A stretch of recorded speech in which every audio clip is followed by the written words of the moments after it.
नमस्कार विद्यार्थी मित्रांनो, एमपीसी न्यूज शिक्षण संवाद या माध्यमातून आज मी तुमच्याशी इयत्ता 10वी इतिहास आणि राज्यशास्त्र या विषयाच्या मूल्यमापनाविषयी बोलणार आहे। मी डॉक्टर शिवानी लिमये, फर्ग्युसन महाविद्यालय येथे इतिहास या विषयाच्या अध्यापनाचे कार्य करते। limaye.shivani@gmail.com हा माझा संपर्काचा ईमेल आहे।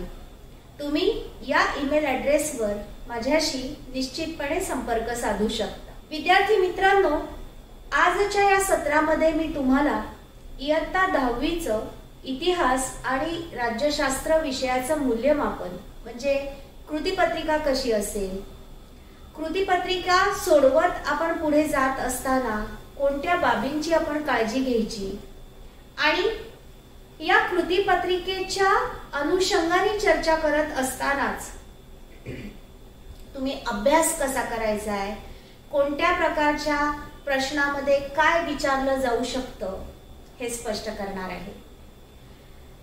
मी प्रेझेंटेशन करत असताना, सादरीकरण करत असताना मध्ये मध्ये तुम्हाला काही स्लाइडही दाखवलेले आहेत, त्याही बारकाईने अभ्यासा। विद्यार्थी मित्रांनो, पुढील स्लाइड मध्ये तुम्हाला दिसेल इयत्ता 10वी च्या पाठ्यपुस्तकात एकूण 7 घटक आहेत आणि या 7 घटकांवर आधारित असे 9 पाठ हे पाठ्यपुस्तकामध्ये आहेत।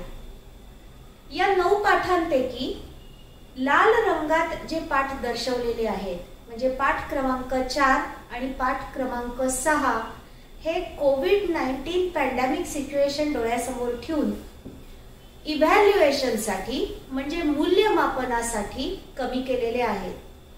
म्हणजेच विद्यार्थी मित्रांनो, या पाठांवर कृतीपत्रिकेत कोणतेही प्रश्न विचारले जाणार नाहीयेत यावर्षी, लक्षात ठेवायचं।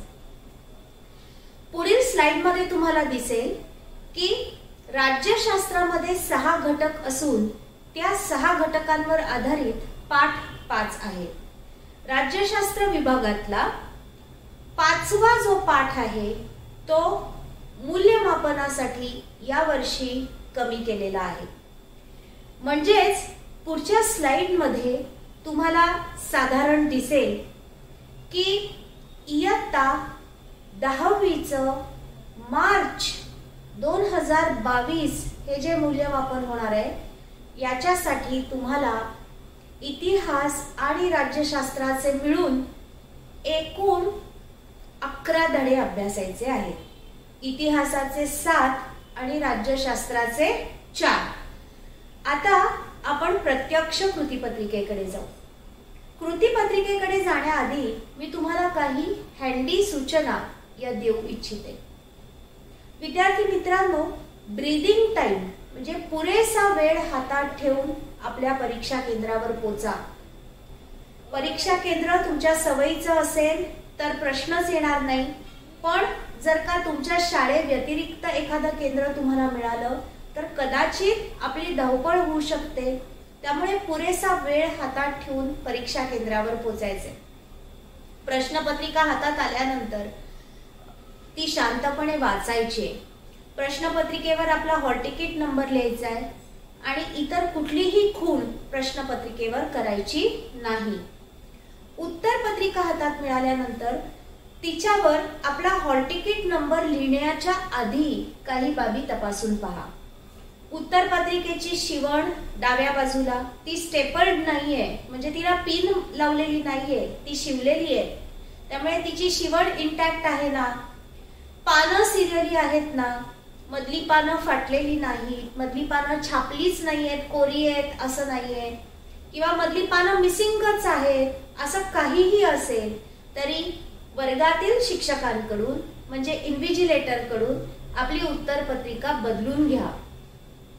आपल्याला आपल्याच आसन क्रमांकाचा स्टिकर मिळतो ना याची खात्री आपणही करणं गरजेचं आहे। ही सगळी पथ्य पाळायची आणि मग उत्तरपत्रिकेच्या पहिल्या पानावरचे सगळे डिटेल्स व्यवस्थित भरायचे आपल्या हॉल तिकीट वरती सेंटर नंबर, आपला हॉल तिकीट नंबर, तो विषय, विषय क्रमांक, जे काही सगळे डिटेल्स असतील ते व्यवस्थित भरायचे, शांतपणे भरायचे आणि मग आपण आपलं उत्तर लिहायला सुरुवात करायची. पहिल्या पानावर एकदा आसन क्रमांक लिहिल्यानंतर उत्तर पत्रिकेमध्ये आतल्या बाजूला कुठेही तुम्ही आसन क्रमांक लिहायचा नाहीये. ठीक आहे. आता आपण आपल्या ऍक्च्युअल कृती पत्रिकेकडे जाऊया. इतिहास आणि राज्यशास्त्र या विषयाची कृती पत्रिका एकूण 40 गुणांची आहे. त्यापैकी 28 गुण हे इतिहासाला तर 12 गुण हे राज्यशास्त्राला आहेत. विदाउट ऑप्शन गुण मी सांगते तुम्हाला, विथ ऑप्शन गुण थोडेसे अधिक आहेत. या 28 आणि 12 गुणांची विभागणी सेक्शन 1 सेक्शन 2 अशी नाही. सलग 9 प्रश्न असतील कृतीपत्रिकेमध्ये आणि ते एकाच उत्तर पत्रिकेमध्ये तुम्हाला सोडवायचे आहेत. नॉर्मल केसेस मध्ये 40 गुणांच्या या उत्तरासाठी किंवा तुम्हाला उत्तर लिहिण्यासाठी 2 तासांचा कालावधी असतो. आता तुम्हाला थोडासा वाढीव कालावधी मिळणार आहे. या सगळ्या बाबी लक्षात ठेवून आपलं वेळेचं नियोजन करायचं. आता आपण ऍक्च्युअल कृती पत्रिकेकडे जाऊया. तुम्हाला पुढच्या स्लाइड वरती दिसेल कृती पत्रिकेमधला पहिला प्रश्न आहे प्रश्न 1 दिलेल्या पर्यायांपैकी योग्य पर्याय निवडून विधान पुन्हा लिहा. या प्रश्न प्रकारात प्रश्नातच तुम्हाला विधान पुन्हा लिहा आणि पूर्ण वाक्यात विधान लिहा असं सांगितलंय. कदाचित तुम्हाला विज्ञानाच्या आणि गणिताच्या शिक्षकांनी फक्त ऑप्शन लिहा असं सांगितलं असेल, पण आता तसं चालणार नाही. इतिहासामध्ये तुम्ही पूर्ण वाक्यामध्ये उत्तर लिहिणं अपेक्षित आहे. या प्रश्नाचं उत्तर लिहित असताना ओव्हर रायटिंग करू नका. एकापेक्षा अधिक वेळेला हा प्रश्न सोडवू नका, कारण एक्झामिनर्स किंवा जे तुमचे पेपर तपासणार आहेत त्यांना विद्यार्थ्याचं तुम्ही पहिला रिस्पॉन्स एक्सेप्ट करा अशा पद्धतीच्या सूचना या दिल्या गेलेल्या असतात. त्यामुळे ओव्हर रायटिंग करायची नाहीये, खाडाखोड करायची नाहीये. पहिलाच प्रश्न आहे, आपल्या पेपरचं इम्प्रेशन आपण खराब करायचं नाहीये. या प्रश्नामध्ये एकूण 3 प्रश्न असतील. प्रत्येक प्रश्नाखाली 4 पर्याय असतील. योग्य पर्याय निवडायचा आहे आणि पूर्ण विधान हे पूर्ण लिहायचे. बघा तुमच्या स्क्रीनवरती तुम्हाला 3 प्रश्न दिसतील आणि त्याच्या पुढच्या स्लाइडमध्ये या 3 प्रश्नांची उत्तरं तुम्ही उत्तर पत्रिकेत कसं लिहिणं अपेक्षित आहे हेही तुम्हाला दिसेल. म्हणजे उत्तर पत्रिकेमध्ये पूर्ण वाक्यामध्ये तुम्ही उत्तर लिहिणं हे अपेक्षित आहे. आता पुढच्या स्लाइड वरती तुम्हाला आपण पुढच्या प्रश्नाकडे म्हणजे प्रश्न 1 कडे गेलेले आहोत हे दिसेल. पुढीलपैकी प्रत्येक गटातील चुकीची जोडी ओळखून लिहा. या प्रश्न प्रकारामध्ये 4 जोड्या असलेले 3 संच असतील. या प्रत्येक संचात काही जोड्या असतील. आता या कोणत्या जोड्या असू शकतात? विचारवंत आणि त्यांचं विचारधारा किंवा स्कूल ऑफ थॉट ज्याला आपण म्हणतो, विचारवंत आणि त्यांचा देश, विचारवंत आणि त्यांचं लिटररी वर्क म्हणजे त्यांची पुस्तकं किंवा एखादं ठिकाण आणि त्याच्याशी निगडीत कला किंवा म्हणजे 3ऱ्या धड्यात तुम्हाला ही माहिती आहे किंवा एखादी इन्स्टिट्यूट म्हणजे सृष्टी इन्स्टिट्यूट सारखी ती बेंगलोरला आहे, नॅशनल आर्काइव्ज ऑफ इंडिया नवी दिल्लीला आहे किंवा नॅशनल फिल्म आर्काइव्ज पुणे येथे आहे. अशा पद्धतीचे प्रश्न येऊ शकतात. किंवा जागतिक वारसा स्थळ ताजमहाल, कुतुब मिनार किंवा गोल गुंबज, वेरूळचं लेणं. म्हणजे तुमच्या लक्षात येईल की जे प्रश्न आहेत ते एखादं स्थळ आणि ते कुठे आहे. किंवा 5व्या धड्याचा विचार करायचा झाला तर वृत्तपत्र आणि त्यांचे प्रणेते, वृत्तपत्र आणि त्यातील बातम्या म्हणजे दर्पण, बाळशास्त्री जांभेकर, केसरी, लोकमान्य टिळक अशा पद्धतीच्या जोड्या तुम्हाला विचारल्या जाऊ शकतात. शेवटच्या धड्याचा विचार करायचा झाला तर विविध कोशकार आहेत आणि त्यांनी तयार केलेले कोश, कशाशी संबंधित ते कोश आहेत. किंवा 8व्या धड्याचा विचार करायचा झाला तर पर्यटन स्थळं आणि ती कोणत्या गोष्टीसाठी प्रसिद्ध आहेत, जसं की निघोज, रांजण खळगे आहेत तिथे त्याच्यासाठी प्रसिद्ध आहे. म्हणजे अशा पद्धतीचे प्रश्न हे प्रश्न 1ब मध्ये विचारले जाऊ शकतात. आता या प्रश्नामध्ये तुम्ही केवळ चुकीची जोडी ओळखायची आहे, ती जोडी दुरुस्त करणे अपेक्षित नाही. आता पुढच्या स्क्रीनवरती तुम्हाला 3 संचामध्ये, प्रत्येक संचामध्ये 4 जोड्या, अशा 3 संच तुम्हाला दिसतील आणि ह्याचं उत्तर तुम्ही उत्तर पत्रिकेमध्ये कसं लिहिणं अपेक्षित आहे हे तुम्हाला त्याच्या पुढच्या स्लाइड मध्ये दिसेल. म्हणजे संच 1 मध्ये ही चूक जोडी आहे, बस एवढंच आपल्याला उत्तर पत्रिकेत लिहायचंय. अख्खा संच, अख्ख्या जोड्या लिहायची गरजच नाहीये. ती एक चूक जोडी आहे एवढं जरी तुम्ही लिहिलं तरी तुम्हाला त्याच्यासाठी पैकीच्या पैकी मार्क मिळणार आहे. आता आपण याच्या पुढच्या प्रश्नाकडे जाऊया. पुढचा प्रश्न आहे प्रश्न 2अ. दिलेल्या सूचनेप्रमाणे कृती पूर्ण करा. आता इथे तुम्हाला संकल्पना चित्र, ज्याला आपण कॉन्सेप्ट वेब म्हणतो, किंवा तक्ता, ओघ तक्ता म्हणजे फ्लो चार्ट, किंवा आकृतीबंध, जशी विशिष्ट आकृती तिथे काढली असेल कृतीपत्रिकेमध्ये, टेबल असू दे, आयत असू दे, स्क्वेअर असू दे, सर्कल्स असू दे, जशी आकृती कृतीपत्रिकेत काढली आहे तशीच आकृती तुम्ही उत्तर पत्रिकेत पेननी काढणं अपेक्षित आहे. आकृतीबंधातली माहिती उत्तर पत्रिकेमध्ये लिहित असताना तुम्ही ती माहिती सुद्धा पेननी भरायची आहे, पेन्सिलनी नाही. विद्यार्थी मित्रांनो, ही सूचना तुम्हाला कृतीपत्रिकेच्या सुरुवातीला दिली गेली आहे. कृतीपत्रिकेच्या सुरुवातीला ज्या काही एक 4-5 सूचना विद्यार्थ्यांसाठी लिहिलेल्या असतात त्याही काळजीपूर्वक तुम्ही वाचा. ही सूचना तुम्हाला तिथे दिली गेलेली आहे. आकृतीबंध पेननी काढायचा आहे. आता या प्रकारच्या प्रश्नामध्ये एकूण 3 आकृतीबंध देण्यात येतील आणि त्यातले कुठलेही 2 आकृतीबंध तुम्ही सोडवणे, पूर्ण करणे हे अपेक्षित आहे.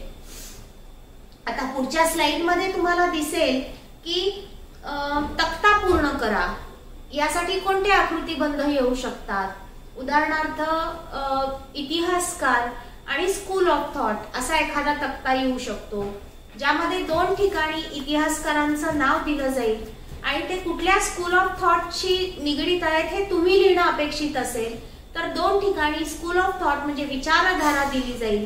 म्हणजे तुम्हाला स्क्रीनवरती दिसेल प्राच्यवादी इतिहास लेखन असं लिहिलंय आणि त्याच्या पुढे ब्लँक ब्लँक जागा सोडलेली आहे, डॉट डॉट करून ब्लँक जागा सोडलेली आहे, जिथे तुम्ही एखाद्या प्राच्यवादी इतिहासकाराचं नाव लिहिणं हे अपेक्षित आहे.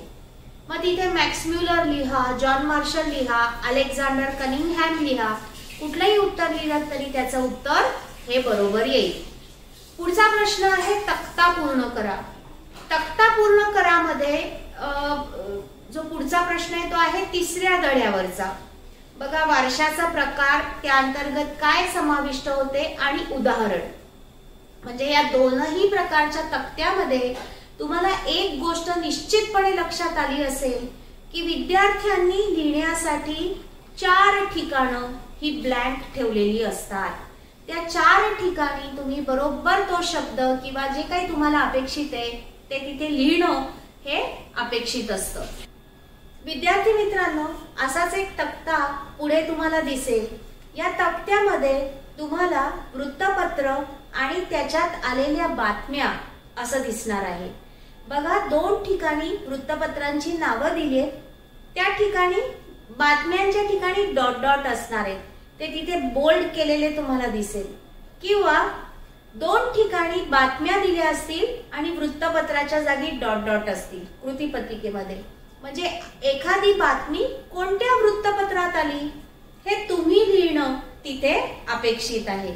इथे मी हा तक्ता पूर्ण सोडवून तुम्हाला दाखवलेला आहे. किंवा पुढच्या स्लाइड वरती तुम्हाला दिसेल कॉन्सेप्ट वेब प्रकारचं चित्र, संकल्पना चित्र. यामध्ये महाराष्ट्रातली पर्यटन स्थळं आणि ती कुठे आहेत किंवा उदाहरणार्थ अभयारण्य ताडोबा इथे आहे, भौगोलिक पर्यटन निघोजला आहे, ऐतिहासिक पर्यटन कुठलाही एक ऐतिहासिक पर्यटन स्थळ तुम्ही लिहू शकता किंवा थंड हवेचं ठिकाण माथेरान आहे, महाबळेश्वर आहे, लोणावळा आहे, कुठलंही एक तुम्ही लिहू शकता. अशा पद्धतीने तुम्ही तिथे उत्तर लिहिणं हे अपेक्षित आहे. पुढच्या स्लाइड मध्ये तुम्हाला एक आकृतीबंध दिसेल, आयताकृती आकृतीबंध आहे. या आकृतीबंधामध्ये इतिहासकार आणि त्यांची पुस्तकं असं तुम्हाला दिसेल. 2 ठिकाणी इतिहासकारांची नावं दिली जातील आणि 2 ठिकाणी पुस्तकांची नावं दिली जातील. जिथे पुस्तकांची नावं दिली आहेत तिथे तुम्ही त्या पुस्तकांचे कर्ते म्हणजे ती पुस्तकं कोणी लिहिली हे लिहिणं अपेक्षित आहे. तर 2 ठिकाणी इतिहासकारांची नावं दिलेली असतील, त्यांची लिटररी वर्क किंवा त्यांनी कोणती पुस्तकं लिहिली हे तुम्ही लिहिणं अपेक्षित आहे.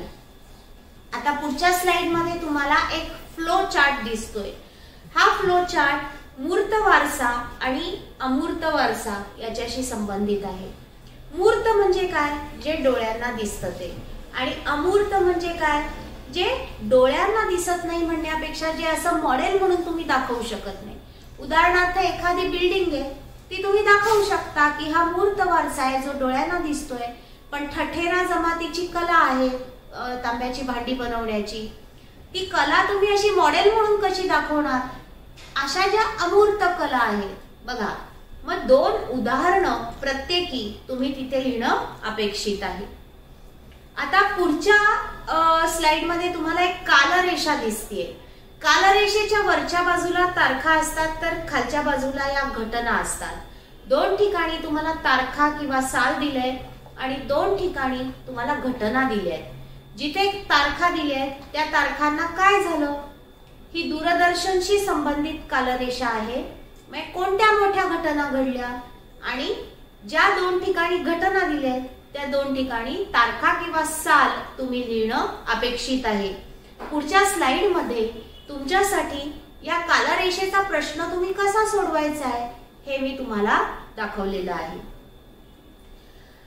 विद्यार्थी मित्रांनो, अशा प्रकारे आकृतीबंध असू दे किंवा कालरेषा असू दे, तक्ता असू दे, ओघ तक्ता असू दे किंवा वृक्ष तक्ता असू दे, कुठल्याही प्रकारचा तक्ता असेल किंवा आकृतीबंध असतील तो तुम्ही चांगला सोडवू शकाल. आता तुमच्या लक्षात आलं असेल की या प्रश्नामध्ये 4 ठिकाणी विद्यार्थ्यांनी उत्तर लिहिण्यासाठी जागा सोडलेली आहे. अर्धा गुण मिळेल. बरोबर आकृतीबंधाला 2 गुण मिळतील. एकूण 3 आकृतीबंध असतील, त्यापैकी कोणतेही 2 तुम्ही सोडवणं अपेक्षित आहे. म्हणजे या प्रश्नासाठी एकूण 4 गुण आहेत. विद्यार्थी मित्रांनो, प्रश्न 1अ, प्रश्न 1ब आणि प्रश्न 2अ याला आम्ही शिक्षकांच्या भाषेत वस्तुनिष्ठ प्रश्न म्हणतो. हे वस्तुनिष्ठ प्रश्न चुकायचे नाहीत. हे मार्क आपले हाताचे आहेत आणि हे अगदी तुम्ही मिळवायचेच मार्क. अशा प्रेरणेने तुम्ही अभ्यास करायचा आहे. म्हणजे हे 10 मार्क आपण मिळवायचेच आहेत आणि यासाठी पाठ्यपुस्तकाचं सखोल वाचन करायचं आहे. आता आपण पुढील प्रश्नाकडे जाऊया. तो आहे टिपा लिहा. टिपा लिहाचा जो प्रश्न आहे त्यामध्ये प्रत्येकी 2 गुणांचे एकूण 3 प्रश्न विचारले जातील आणि त्यापैकी कोणतेही 2 प्रश्न तुम्ही सोडवणं हे अपेक्षित आहे. पुस्तकातल्या माहिती बरोबरच आपल्या पाठ्यपुस्तकाचं नावच उपयोजित इतिहास आहे. त्यामुळे पुस्तकातल्या माहिती बरोबरच तुम्ही तुमच्या दैनंदिन व्यवहारातील उदाहरणं देणं हे अपेक्षित आहे. प्रश्न 2ब पासून पुढचे प्रश्न हे सब्जेक्टिव्ह प्रश्न आहेत. हे लघुत्तरी दीर्घोत्तरी अशा प्रकारचे प्रश्न आहेत, वस्तुनिष्ठ नाहीयेत. प्रत्येक नवीन मुद्दा नवीन ओळीवरती लिहा. तुम्हाला पुढच्या स्लाइड वरती प्रसार माध्यमांची आवश्यकता ही टीप लिहून दाखवलेली आहे. हे मुद्दे पाठ्यपुस्तकातलेच आहेत, फक्त मी माझ्या शब्दात ते मांडून तुम्हाला दाखवते आहे. नवीन मुद्दा खालच्या ओळीवर लिहिलेला आहे आणि किमान एक 4-5 मुद्दे आता हे जे गणित आहे ना आपल्या डोक्यांमध्ये की 2 गुणांसाठी 4 मुद्दे, 3 गुणांसाठी 6 मुद्दे, हे थोडं बाजूला ठेवायला लागेल आपल्याला. जेवढं उत्तर आहे तेवढं लिहायचं, असा आपण एक संकल्प करूया. आता आपण पुढच्या प्रश्नाकडे जाऊया. विधाने सकारण स्पष्ट करा. आता तुम्हाला प्रत्येकी 2 गुणांची एकूण 4 विधानं विचारली जातील आणि त्यातली कोणतीही 2 तुम्ही सोडवणं अपेक्षित आहे. आता एक प्रश्न यातला पाठ्यपुस्तकाच्या खालचा आहे की म्हणजे मी काही सगळी विधानं सकारण स्पष्ट करा ही एक्सप्लेन नाही करणार आहे, पण एकच पाठ्यपुस्तकाच्या खालचा प्रश्न आपण घेऊया. दूरदर्शन हे माध्यम इतर माध्यमांपेक्षा प्रभावी का, असा तो प्रश्न आहे. आता जरी पाठ्यपुस्तकाच्या खालचा हा प्रश्न असला तरी त्याचं थेट उत्तर हे पाठ्यपुस्तकामध्ये नाही. विद्यार्थी मित्रांनो, तुमच्या सोयीसाठी मी इथे एका संकल्पना चित्रामध्ये दूरदर्शन हे माध्यम अधिक प्रभावी का हे दर्शवले. एक तर ते दृकश्राव्य आहे. भारतासारख्या विकसनशील देशामध्ये जिथे निरक्षरतेचं प्रमाण आजही जास्त आहे तिथे दृकश्राव्य माध्यम अर्थातच प्रभावी असेल. किंवा भारतासारख्या देशामध्ये जिथे व्हरायटी आहे लँग्वेजेसची, अनेक भाषा आहेत, तिथे दूरदर्शन रिजनल लँग्वेज म्हणजे प्रादेशिक भाषांमध्ये कार्यक्रम देतं. दूरदर्शन ऍक्सेसिबल आहे, सहज आजकाल तुमच्या मोबाईलमध्ये पण तुम्हाला दूरदर्शन मिळतं. फास्ट मीडिया आहे. न्यूजपेपर मध्ये एखादी बातमी यायची असेल तर ती रात्री 11 पर्यंत जेवढ्या बातम्या असतात तेवढ्याच प्रिंटला जातात. म्हणजे प्रिंट ऑर्डर 11ला द्यावीच लागते, तर दुसऱ्या दिवशी वेळेत न्यूजपेपर जातो. पण टेलिव्हिजनचं तसं नाही. थेट टेलिकास्ट आहे, थेट प्रक्षेपण आहे, त्यामुळे तुम्ही आखो देखा हाल पाहू शकता. म्हणजे हे सगळे मुद्दे आहेत जे पुस्तकात आहेत या ना त्या रूपाने ते कुठे ना कुठे माहितीत लिहिलेत, पण एका ठिकाणी ते तुम्ही जर का मांडलेत आणि हेच संकल्पना चित्र जर का सुरुवातीला काढून आपण खाली उत्तर लिहिलं, तुम्हाला पुढच्या स्लाइड मध्ये दिसेल की मी हे उत्तर लिहून दाखवलेले की इतर माध्यमांपेक्षा दूरदर्शन प्रभावी का. ही अशा पद्धतीची उत्तरं तुम्ही जर का लिहिली तर तुम्हाला निश्चितपणे यासाठी पैकीच्या पैकी गुण हे मिळू शकतील. आता आपण पुढच्या प्रश्नाकडे जाऊया. प्रश्न 4. दिलेल्या उत्तराचे वाचन करून त्यावर आधारित प्रश्नांची उत्तरे लिहा. यामध्ये विद्यार्थी मित्रांनो तुम्ही हा प्रश्न लँग्वेजेस मध्ये पण सोडवलाय, पण लँग्वेजेसचा उद्देश किंवा ऑब्जेक्टिव्ह ही वेगळी आहे. लँग्वेज मध्ये तुम्ही लेखन वाचन तुम्हाला जमतं का, विथ कॉम्प्रिहेन्शन म्हणजे आकलनासह तुम्हाला वाचन येतंय का हे तपासलं जाईल. इतिहासामध्ये ते तपासणार नाहीये, तर तुमचं ऐतिहासिक एक ऍप्टिट्यूड ही तपासली जाणार आहे. उतार्यावरती एकूण 3 प्रश्न असतील. पहिल्या 2 प्रश्नांना 1-1 गुण असतील, तर तिसऱ्या प्रश्नासाठी तुम्हाला 2 गुण दिलेले असतील. म्हणजे उतार्यावरच्या प्रश्नासाठी एकूण तुम्हाला 4 गुण दिले जातील.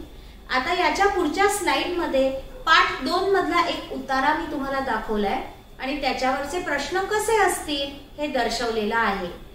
विद्यार्थी मित्रांनो, इथे अनसीन पॅसेज येणार नाही. पाठ्यपुस्तकातलेच उतारे येतील किंवा त्याच्या पुढच्या स्लाइड मध्ये मी तुम्हाला काही उतारा एक 8व्या धड्यात 9व्या धड्यातला उतारा आणि त्यावर प्रश्न आले तर ते कसे सोडवायचे हे दाखवलेलं आहे. आता आपण इतिहासाच्या शेवटच्या प्रश्नाकडे येऊया. तो आहे प्रश्न 5. पुढील प्रश्नांची सविस्तर उत्तरे लिहा. यामध्ये एकूण 3 गुणांच्या 4 प्रश्नांपैकी तुम्ही कोणतेही 2 प्रश्न सोडवणं हे अपेक्षित आहे.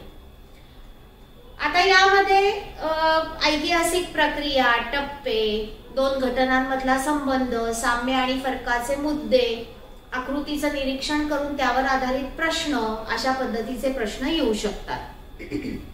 आकृतीचे निरीक्षण करून प्रश्नाचं उत्तर लिहा हे मी तुम्हाला पुढच्या स्लाइड मध्ये दाखवलाय तो प्रश्न, पण हा आजपर्यंत एकदाच बोर्डाला विचारला गेलेला प्रश्न आहे. आपण असं सांगू नाही शकत की त्यानंतर विचारला नाहीये म्हणजे येणार नाही, पण अशा पद्धतीच्या प्रश्नांची सुद्धा आपण थोडीशी तयारी करणं, पूर्वतयारी करणं, विचार करून ठेवणं हे अपेक्षित आहे. आता आपण त्याच्या पुढच्या स्लाइड मध्ये पाहू शकता की दीर्घोत्तरी एक प्रश्न आहे, पाठाखालचाच प्रश्न आहे. भारतीय स्वातंत्र्य चळवळी दरम्यान वृत्तपत्रांचं काय योगदान होतं ते लिहा. आता त्या धड्यामध्ये म्हणजे 5व्या धड्यामध्ये ठिकठिकाणी ही सगळी माहिती दिलेली आहे. फक्त मी ती मुद्देसूद मांडली आहे.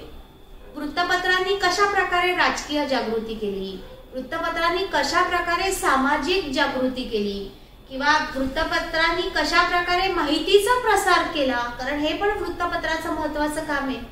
ही सगळी माहिती पाठ्यपुस्तकातली आहे. ती फक्त मी एका ठिकाणी व्यवस्थित मांडली आहे. हे तुम्हाला या उत्तराच्या मदतीने समजून घेता येईल. किंवा पुढचा प्रश्न आहे, इनडोर गेम्स म्हणजे बैठे खेळ आणि आउटडोर गेम्स म्हणजे मैदानी खेळ यातील फरक स्पष्ट करा. आता विद्यार्थी मित्रांनो, तुम्हाला या आधीच्या स्लाइड मध्ये दिसलं असेल की जे उत्तर मी दाखवलं त्यात मुद्दे जास्त होते. आता हे जे उत्तर आहे त्यात मुद्दे कमी आहेत. म्हणजे तुमच्या निश्चितपणे लक्षात येणार आहे की जेवढे मुद्दे आहेत तेवढं लिहायचं. एखाद्या उत्तरामध्ये मुद्देच कमी असतील तर आपण ओढून ताणून वारंवार माहिती तिथे लिहिणार नाही आहोत. त्यामुळे जेवढं उत्तर आहे तेवढं लिहायचं असंच आपण डोक्यात ठेवूया. आता आपण प्रश्न 6 कडे आलेले आहोत. प्रश्न क्रमांक 6, 7, 8 आणि 9 हे राज्यशास्त्रावरचे प्रश्न आहेत. प्रश्न 6 हा इतिहासाच्या प्रश्न 1अ सारखा आहे. दिलेल्या पर्यायांपैकी योग्य पर्याय निवडून विधान पुन्हा लिहा. सेम ड्रिल, पुन्हा विधान लिहायचे. अख्खं विधान आपण पुन्हा लिहायचे. म्हणजे तुम्हाला इथे स्क्रीनवरती दिसेल की समजा 2 प्रश्न विचारलेले असतील तर ते उत्तर पत्रिकेमध्ये कसे दिसले पाहिजेत हे तुम्हाला इथे दिसेल. इथे दर्शवलेलं आहे. आता आपण प्रश्न 7 कडे जाऊया. पुढील विधाने चूक की बरोबर हे सकारण स्पष्ट करा. विद्यार्थी मित्रांनो, या प्रश्नामध्ये 2 टप्पे आहेत.